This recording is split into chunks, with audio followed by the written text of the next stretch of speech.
భారతదేశం మీద కుట్రలు నిజమే. మనం ఎన్నో సార్లు చెప్పుకున్నాం.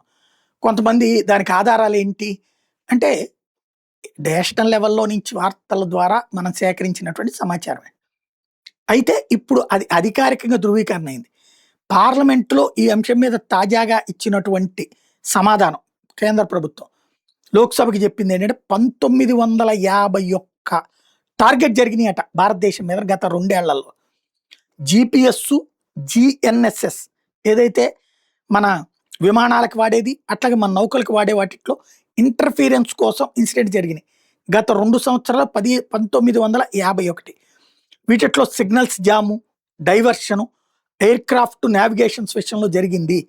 ఈ సస్పెక్టెడ్ స్పూఫింగ్ అటెంప్ట్స్ అన్నటువంటిది ఫేక్ సిగ్నల్స్ ద్వారా ప్రత్యర్థులు చేసే ప్రయత్నము అన్నటువంటిది. అయితే ఇది ఆకతాయిల పనే లేకపోతే ఏదైనా దేశాల పనే అన్నటువంటిది తేల్చే పనిలో ఉన్నారు మన దర్యాప్తు సంస్థలు.